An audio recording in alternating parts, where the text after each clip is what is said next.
Velkommen til podcastserien Mestertip. Produceret af Lindskov Kommunikation for Administrationsfond for Glarmesternes Fonde. Episode 6 af Mestertip er lige startet, og det kommer til at handle om at komme lidt hurtigt i gang, men se professionelt ud fra dag 1. Og Lars Lindskov, du skal hjælpe mig lidt her, fordi der skal lige sættes nogle gode råd, når man er helt nystartet, så man ikke får lavet nogle benfejl, som man kommer til at hænge på resten af ens karriere, var jeg lige ved at sige. Så velkommen til. Tak skal du have.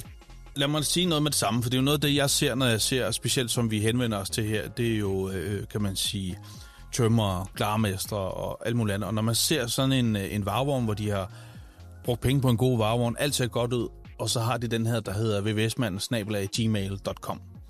Så krummer mine tæer inde i bilen. Kan du ikke sætte mig ind i, hvad det er, der sker for mig, fordi det ved du har en holdning til det her med at få købt det rigtige domæne? Jo, altså man har jo sådan et godt engelsk udtryk, der hedder you never get a second time to make a good first impression. Altså det første indtryk, det var ved. Jeg kan huske, jeg var som ung menneske, da jeg lige var flyttet hjemmefra første gang, så kom jeg i en ejerforeningsbestyrelse, og vi var så nogle stykker, der skulle sidde og tage et tilbud om et nyt tag til vores boligblok. Og det var et af de større foretagender i Nordsjælland, men tilbuddet var simpelthen fyldt med stavefejl. Det var fyldt med, jamen det lignede i løgn, altså det var nogle gamle fotokopier, hvor logoet var sådan en fjerde fotokopi og alt muligt andet, vi tænkte på, hvis de lægger tag på den måde, som de laver tilbud på, så skal vi sgu ikke have dem. Nej. Og det var nok egentlig, det var sådan egentlig før jeg begyndte at arbejde med kommunikation og markedsføring, men egentlig havde baggrund i salg, så jeg tænkte sådan lidt, jamen det der med, at hvis man skal sælge noget, så skal det også se godt ud, og det skal virke troværdigt og professionelt. Og senere hvor jeg sådan er begyndt at arbejde med markedsføring og kigger på, at det koster egentlig ikke ret meget mere, hvis det overhovedet koster mere, at gøre tingene ordentligt første gang og gøre det pænt, hvis du har de rigtige samarbejdspartnere på opgaven. Et eksempel, du kan godt bestille klistermærker til din bil selv på nettet, men hvis nu du ikke er skideskarp til at stave, så ryger stavefejlen jo med over på klistermærkerne. Og så er der altså noget skidt, hvis du skriver tømmer uden R til sidst eller noget andet. Og det behøver man jo ikke at have H'et i udenrigshandel eller være... Eller 2 M'er, som man... Ja, tømmermester. Ja, tømmermester. Og det er ikke fordi, man skal sidde her og skolde alle, som ikke er rigtig skarpe til at stave eller noget, men det bør man så finde nogen, der er gode nok til. Fordi dem, der så kan stave, eller dem, som ikke er... Det kan jo også godt være, at man er farveblind. Jamen, så skal man jo bare ikke have en farveblind til at dekorere ens bil. Nej, så det der med for den sags skyld. Eller lave logoet, altså hvis man skal gå rigtigt ud i markedet og virke professionelt, så allierer der med nogen, som kan hjælpe dig med et logo, med en hjemmeside, med visitkort, med dekorering af din bil, eller opstilling af en skabelon i Word, eller hvad du nu laver tilbud i. Fordi forskellen på at kunne virke professionelt og på at virke totalt useriøs, den er ikke ret stor. Og prisforskellen er faktisk ikke ret stor. Men konsekvenserne er enorme. Og det, som jeg sagde, de hænger ved. Fordi så hænger du lidt på den mailadresse, eller hjemmeside, eller billede, eller altså, klistermærke, du nu får købt, for du har trods alt ikke måske råd til at købe klistermærker alt for mange gange, for hver gang du laver en fejl. Kan man præcis. Og det er sjovt nok, der er aldrig tid til at gøre tingene ordentligt. Første gang, men der er altid tid til at lave dem om. Så hvis man nu prøver lige at sætte sig ned og sige, vi gør tingene rigtigt første gang, og vi gør det sammen med nogen, der har forstand på det. Og ja, det kan godt være, det koster lidt, men man har altid venner og netværk. Man er måske med i den lokale erhvervsforening, eller man kender nogen, der kender nogen, og så kan man få noget hjælp. Alle vil gerne hjælpe, om det er en iværksætter eller en etableret virksomhed, man vil gerne hjælpe hinanden. Sådan er vi som folkeslag. Men da jeg startede op for 13, 14, 15 år siden, der havde jeg jo bare mit mobilnummer, ligesom de fleste andre har.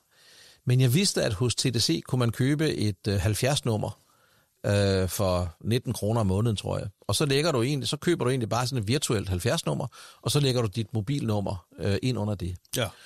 Og så virker du allerede der, som om, at hvis du har et 70-nummer, ligesom Falk og en stribe andre store virksomheder har, så virker du jo allerede, når du skal ringe til folk, og det er et 70-nummer. Det er noget andet end 23 12 45 XX et eller andet. Ja. Og det er samme som du nævnte med mailen. Du kan på Gmail for Business, kan du få dit eget domænenavn som mailadresse. Så man kan godt bruge en Gmail, skal vi lige huske. Du kan sagtens bruge en Gmail, og du kan bruge en Outlook, du kan bruge alt muligt, men du kan lægge din egen, med de rigtige setup, så kan du lægge dit eget domæne henover. Og der kan du gå ind og finde på dandomain.dk eller .com eller .dk, whatever. Det kan være forskellige hjemmesider. Vi skal nok inde på mestership.dk skrive, hvor man kan gå ind og... Der er nogle steder, man kan gå ind og tjekke, er det her domænenavn ledigt, og hvis du har det her domæne, så kan du også få en mail tilknyttet. Og det er der altid nogen, der kan hjælpe dig med. Hvis du er med i en lokal erhvervsforening, eller Rotary, eller netværksgruppe, eller i en brancheorganisation, så er der nogen, der kan hjælpe dig med det. Og sikkert også i familien, tænker jeg, for der må være masser i ens familie og omkreds, som jeg tror har deres eget domæne. Ja, hvis du er i tvivl, så spørg en 15-årig teenager. Det kan være en dreng eller en pige, så skal de nok guide dig igennem. Så du får det. Fordi det er i hvert fald, det vil vi i hvert fald slå et slag for her. Ikke som du selv siger, som er et godt eksempel. Altså, der er ikke tid til at gøre det godt nok første gang, men vi har åbenbart tid nok til at gøre det anden gang. Gå den anden vej, og så lige få tænkt over navn og de her forskellige ting. Og selvom man i dag også jo med EØO er blevet bedre til det web, så vil jeg da i hvert fald stadig anbefale ikke at gøre det, hvis man kan undgå det. Præcis. Det bliver lidt nemmere afkodet, når man ikke bruger danske vokaler. Ja, hvis man kan undgå bindestreger og alle mulige mærkelige ting, gør det så enkelt som muligt. Ja, selvom det er svært i dag, fordi der er mange sider, der er blevet taget efterhånden. Ja. Så er der jo også noget her, som jeg ved, vi begge to vil slå et slag for, og det er jo, mange vil måske sige, en Facebook-side nok. Eller ligesom have som et online visitkort, kan sagtens være en Facebook eller noget andet. Der ved jeg, at du er lidt af samme holdning, at sige, at det er stadig et godt sted at starte med en webside. Ja, det har også noget at gøre med alle, ikke? Jo, og så hjælper det der også med din søgeordsoptimering. Altså, du bliver nemmere at finde, end hvis du kun har en Facebook-side. Der kan være nogle af dine kunder, som ikke er på Facebook. Der er også nogen, der ikke vil være det. Og så bliver du altså pludselig lidt usynlig. Så en hjemmeside, og den behøver ikke at være ret hverken dyr eller avanceret. Du kan have det, man kalder en visitkort hjemmeside. Men det er rart, at man lige kan gå ind, hvis man er kunde. Hvis du henvender dig til privatmarkedet, altså det vi kalder B2C-markedet, business to consumer, så vil der være mange forbrugere, som enten tjekker dig på Trustpilot. Den er ikke sådan helt troværdig, men der vil være nogen, der går ind og tjekker dig på nettet, så du slår dit firmanavn op, eller dit personlige navn op, så vil man kunne se der, om du allerede nu har fået gode eller dårlige anmeldelser, og jo mere du er ude og digitalt synlig, jo bedre vil du få en troværdig score på, om det her det virker som et fornuftigt foretagende. Få lagt dig ind på Google Maps, så du er registreret, og folk kan finde dig, hvis du har enten om det er en butik, eller et sted, hvor man har et udsalg, eller noget andet, eller lager, hvor man skal hen. Men bare det, at man ved, at det er en rigtig butik. Der er jo også svindel derude. Vi har set i de seneste udsendelser af Kontant og andet, at der er der også nogen, der laver webshops, som ligner fysiske butikker, og de er lavet med AI, og der har aldrig været sådan en butik i Aarhus eller i København. Den har både butiksskilte og alt muligt andet, men det er en webshop styret af en teenager i Holland, ikke? Så hvis du skal virke som en troværdig virksomhed, så sørg for at ligge de rigtige steder. Og du kan få i de fleste byer, er der en erhvervsforening eller et erhvervshus eller en kommune, der har noget iværksætterrådgivning og erhvervsservice, de kan hjælpe dig. Ja, så du bliver guidet hen til nogen, der kan lave den her, som vi kalder en landingsside, hvor man simpelthen lander, når man taster dit navn.dk eller .com, så ryger man ind, og så ved man er hos dig og i dit univers, og ikke ender på en Facebook, hvor man måske ikke har adgang til alligevel. Kan man sige, hvis man ikke har... Ja, hvor du ikke har samme mulighed for at tjekke produkter og et univers ud. En anden ting, som jo også er vigtigt for mange virksomheder, det er jo, at du får vist nogle cases på, hvad du kan. Om det er markiser, eller det er plastikspande, eller hvad pokker du enten producerer eller bruger. Så det, at man lige kan vise det her, at det her kan du anvende vores produkt til, eller her kan du se noget, vi har lavet i den her have, eller i den her fabriksbygning, eller hvad det kan være. Og der er en hjemmeside, altså bare noget mere... fleksibel og nemmere og mere dynamisk og opdatere undervejs. Og nemmere at bygge på. Altså der når man nogle begrænsninger på Facebook. Man kan mange ting helt på Facebook, men ens egen hjemmeside, der er man jo sin egen chef, og det er vel et spørgsmål om, hvor mange penge man bruger. Ja. Kan man sige, så kan man jo bygge et helt univers der også, ikke? Altså jeg kan give et eksempel, som jeg har taget lidt med. Nu har vi jo på bureauet rigtig mange kunder, som nogen omsætter for 500 million, nogen omsætter for 2 milliarder, og for de fleste, som starter op med mand og bil, der er det ikke det segment, man er i. Men der er også mulighed for at levere nogle ret simple sider. Jeg kan nævne et eksempel. Min gamle chef fra Fordoms tid, Jens Ulrik Olsen, han er netop brød ud under eget navn som 70-årig iværksætter. Han har været selvstændig igennem mange år, men har været i partnerskaber med forskellige ting. Og den kan I gå ind og se på. Den hedder den lægger vi link til også på... Ja, den hedder JUO.dk. Han hedder Jens Ulrik Olsen. Og Jens Ulrik har fået en meget hurtig visitkortside. Der er lige et billede af det kontorfællesskab, han bor i. Der er de ydelser, han tilbyder. Der er de segmenter, han arbejder med. Der er nogle referencekunder med nogle citater. Og der er nogle fotos af ham, og der er links til hans LinkedIn, som er væsentligt for ham som headhunter. Jeg har en tidligere nabo, som hedder Torben Gyllenkjær. Han ved ikke engang, jeg nævner det her. Jeg håber, det er okay med ham. Men han har en hjemmeside, der hedder tg-finans. Det vil han gerne have, for det var hans mailadresse. Så det lavede vi så en hjemmeside på. Den er fuldstændig magen til. Lidt om ham, hvem han henvender sig til, hvor differentierer han sig i markedet fra andre. Og de 2 små hjemmesider er gode eksempler på, at der kan du sagtens starte. Vi jo som bureau, som har været mange år i markedet, er jo ikke en iværksættervirksomhed eller en freelancer, som man ofte kan finde i sin lokalsamfund. Så vi bliver jo også indimellem mødt af ikke så meget mere, men iværksætterbyråer og iværksætterwebbyråer og freelancer inden for kommunikation og så videre, bliver ofte mødt af, at man kan få sådan en hjemmeside på Facebook for et par tusind kroner, ikke? Og det kan du altså ikke. Jo, det kan du godt, men så er der ikke noget indhold. Og den skabelon kan du altså hente gratis på nettet. Ja. Så der er ingen grund til at bruge et par tusind kroner på nogen, der sidder et eller andet sted i en storby og dækker sig bag ved et eller andet udenlandsk holdingselskab og pumper penge ud af danske SMV'er. Du kan hente de her hjemmesider på nettet. Men hvis du er strategisk valgt, så får du måske nogen til at lave det her, fordi du har et eller andet håndværksfag, som du er god til, men du er ikke nødvendigvis god til at sidde og styre alle dine digitale platforme. Find en studenter med hjælper, find en lokal grafiker, SoMe-ekspert, webdesigner, som kan hjælpe med det her. Det kan man få til fornuftige penge. Og jeg vil sige, sådan nogle små visitkort hjemmesider, som vi taler om her, inklusiv tekst, lidt fotos, og design, arkitektur, kontaktadresser og oprettelse af web, det skal ikke koste meget mere end 15.000 kroner. Det kan man godt få en fornuftig. Og så kan man sige, det var i mange penge. Jo, men du kan sige, hvis nu du bruger 12, 15, 18.000 kroner på det, og du siger, at den er bare afskrevet på et år, så er det 1.000 om måneden. Så hvis man ser sådan på det, at jeg vil gerne ordentligt fra start, jeg vil gerne se ordentligt ud, så gør du det. Så kan det være, at du skal bruge 5-10.000 på et logo og et design, og skal jeg bruge orange discountfarver på bilen, eller skal jeg bruge mere varme pastelfarver, skal jeg over i sådan blue corporate med at have noget IBM-agtigt noget.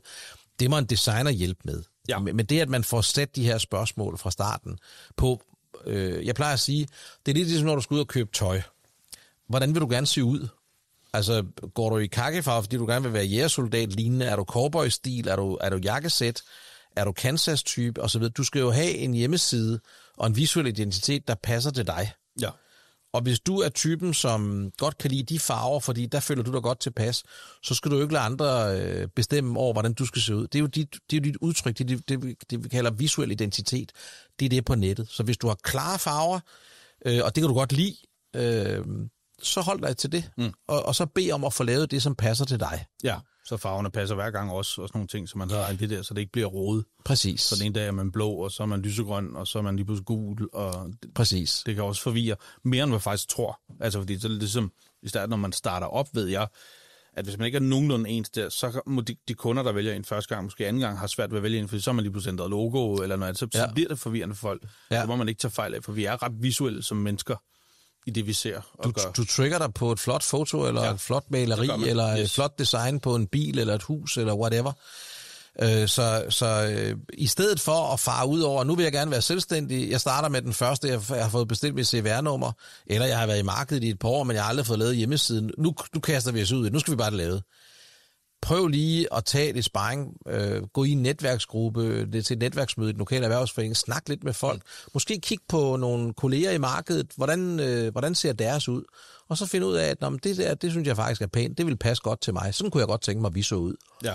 Og så få nogen til at lave det, som du føler dig godt tilpas. Og det kan give en god grobund for, hvordan man laver resten, hvis man så en dag vælger at købe rigtig firmatøj, at det ligesom også matcher der med logoen og andre ting. Præcis. Og jeg vil næsten også fra mit punkt anbefale, at hvis man ikke når dertil, så stadig få hjemmesiden, men så i hvert fald få skrevet, hvem det er, man besøger. Der er heller ikke noget værre, end at man kan se hjemmesiden aktiv, men man bliver mødt af sådan en, denne er hostet af, eller nogen i den stil. Ja. Så i mindste bare få lagt noget tekst ind, der står, hvem du er, CVR-nummer og kontakt og alt sådan noget. Så man i mindste tager imod folk, det skal man huske, synes jeg, at det er lidt en online butik, uden at være en helt butik.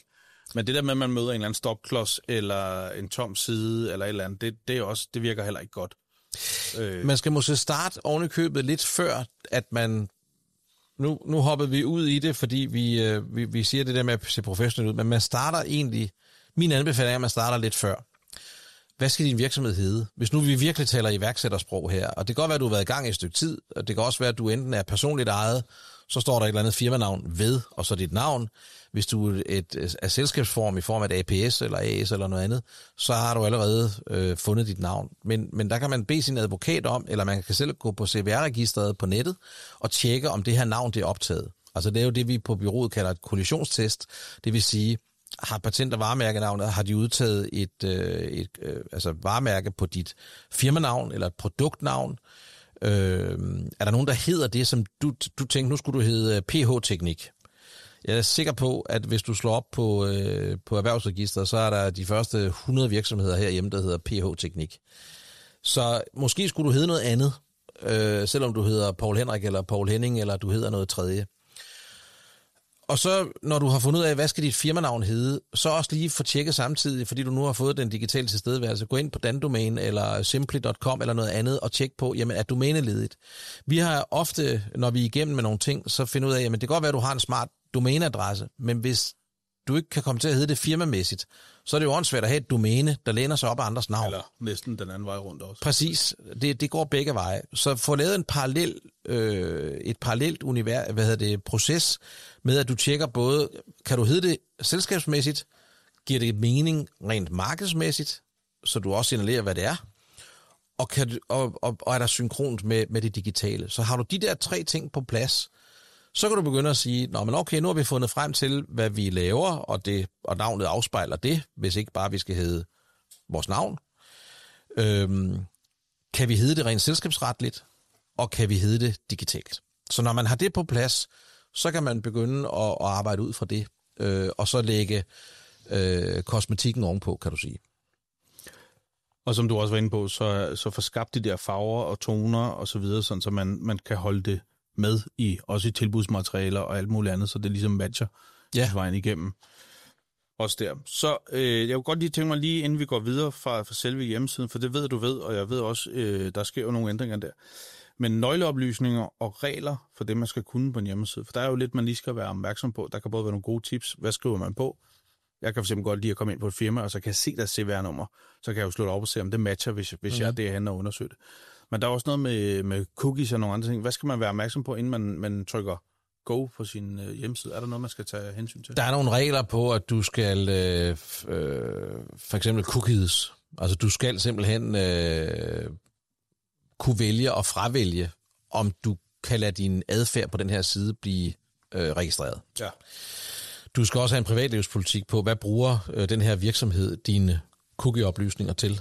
Der er noget GDPR-regel på det. Det kan være, at du signer op til et nyhedsbrev. Det kan være, at du bare din brugerrejse rundt på hjemmesiden gør, at bliver du så ringet op. Kontaktformular. Er der en kontaktformular og alle mulige andre ting. Og der er nogle detaljer. Det vil din webudbyder kunne, hvis det er seriøst foretagende, de vil kunne fortælle dig, hvad der skal stå på sådan en side. Ja, for det er ikke, fordi reglerne er jo ikke så svære, og mange af tingene er jo skrevet, så det er jo ikke noget, man selv skal... Man skal ikke selv skrive sine GDPR-regler eller sin... Nej, og du kan også i mange brancheorganisationer, kan du, hvis du er medlem af Dansk Erhverv, DI, Byggeri... eller har en anden... Har en eller anden brancheorganisation, så kan du faktisk ofte få hjælp at hente på deres hjemmesider eller i deres juridiske afdeling. Du kan også spørge din advokat. Du kan også spørge et reklamebyrå eller andre. De fleste vil gerne lige hjælpe med at forklare sig. Ja, og det er vigtigt også for mig bare at sige, at det ikke, man skal ikke opfinde en dyb tallerken i sine egne GDPR-regler, man sender ud. De findes. De findes, og der er skabeloner. Du kan gå ind på Datatilsynets hjemmeside, og der kan du hente rigtig mange skabeloner. Du kan også gå ind på Erhvervsstyrelsen. Der er rigtig mange steder. Erhvervshusene. Ja. Der er rigtig mange steder, hvor du kan få de her ting. Du skal bare være opmærksom på det.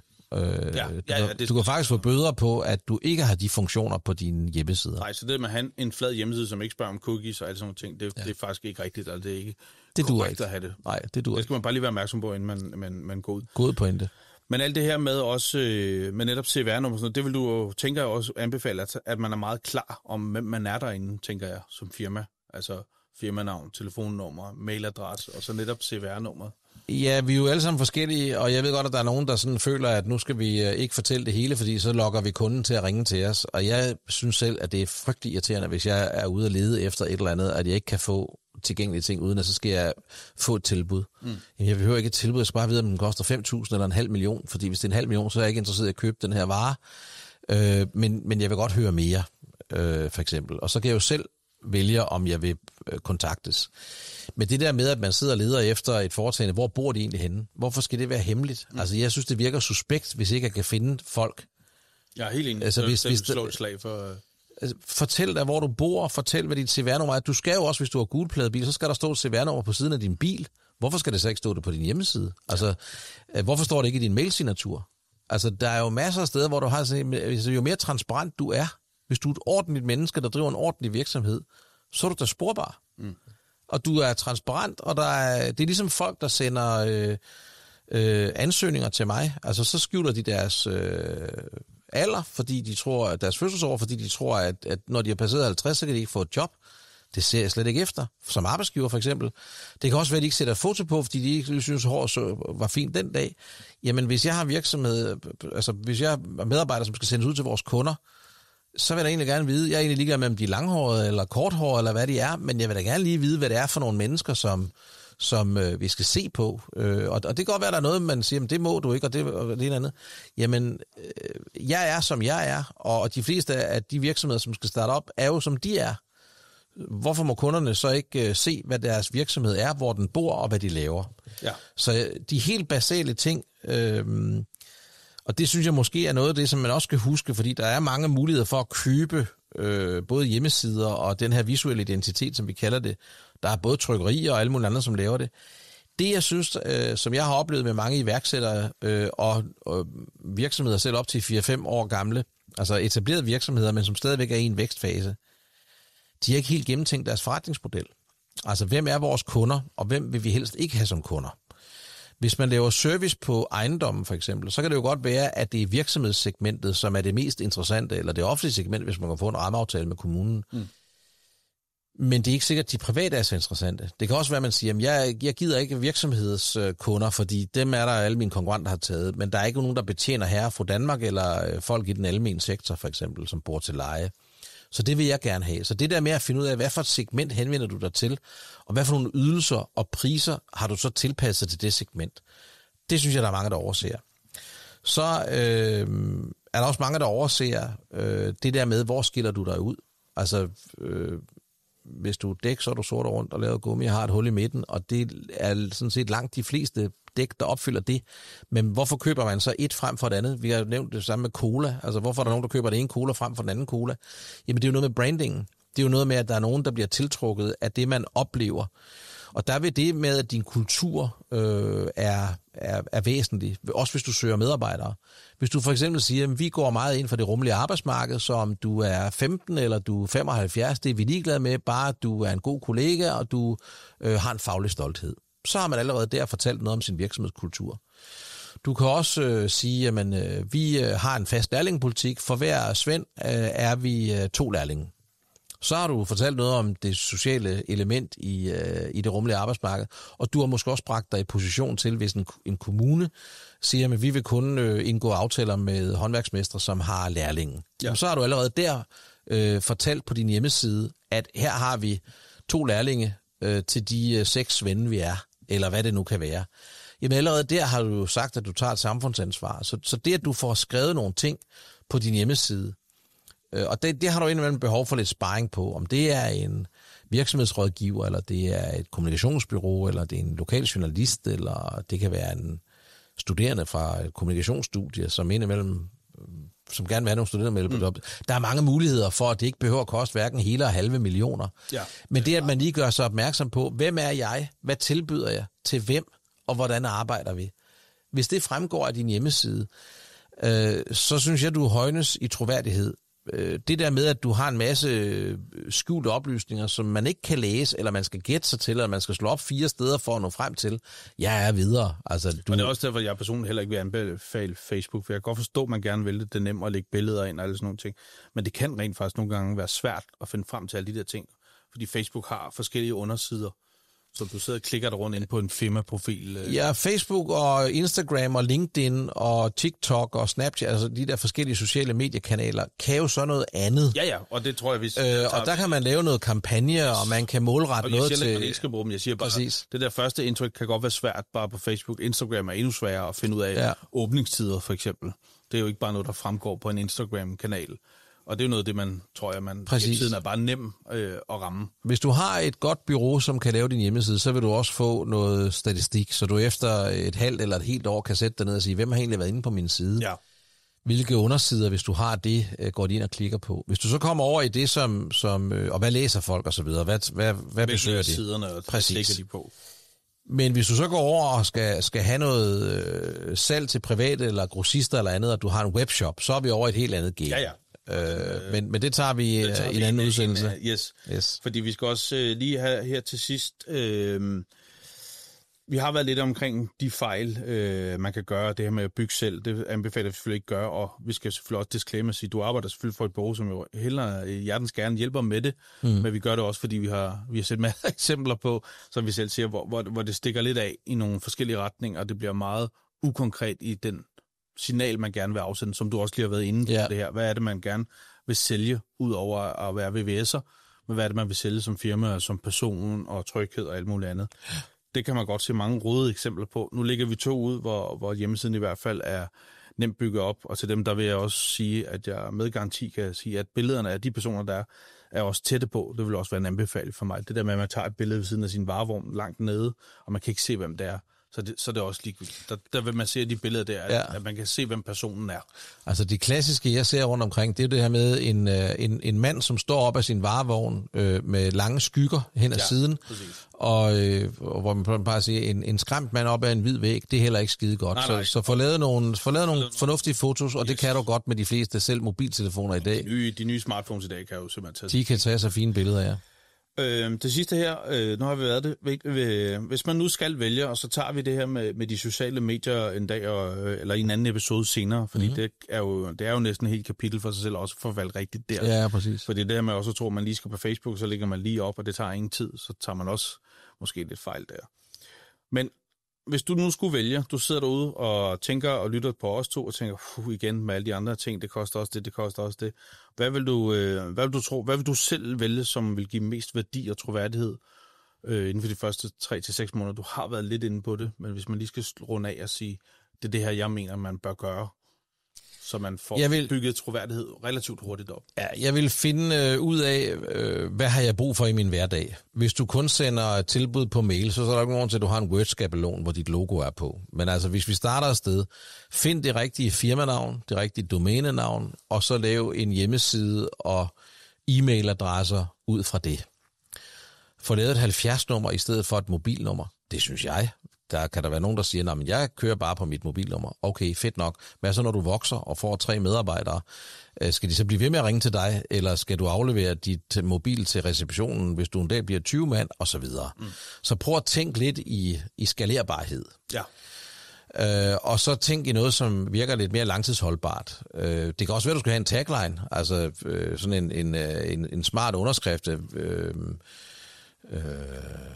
Vi bygger byen om, eller vi siger ruden knæk, så ring til Bæk. Altså find på et eller andet, måske. Det kan der også være nogen.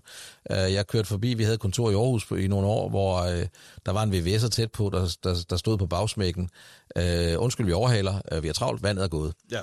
Og det, nogen kan være mere sjove end andre. Det kan også være, det er stedet uheldigt, men du har en pointe. Det kan være noget, der... Der kan være noget, der trækker smilet frem, ikke? Ja. Altså, Renés kloakservice, fuld tilfredshed, eller hele lortet tilbage, står der bag på den blå kloakvogn, der kører rundt.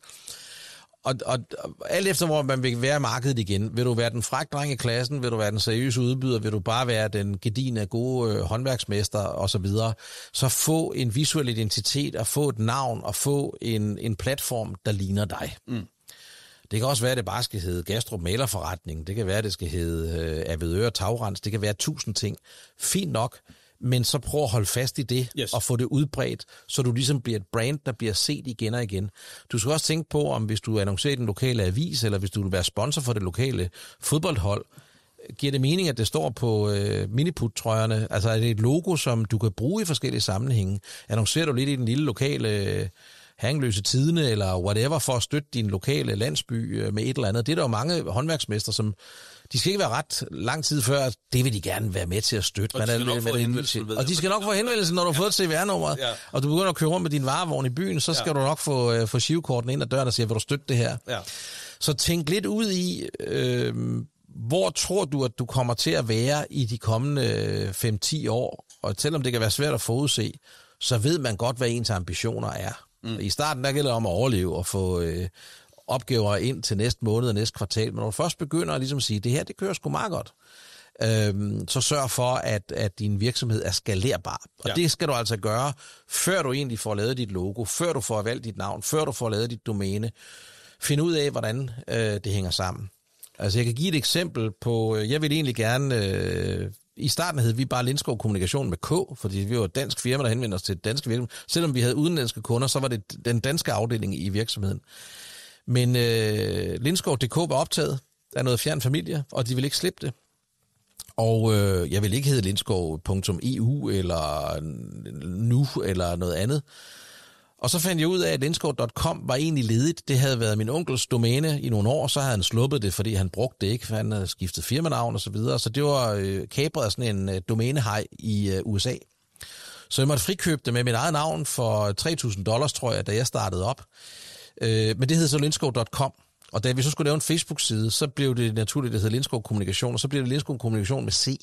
Og det er egentlig den basale forklaring på det. Men det var den der øvelse, vi var igennem for at finde ud af, jamen det var noget, der hedder Lindskov Kommunikation med K, hvis vores domænenavn hedder Lindskov.com. Altså, så det gav heller ikke mening.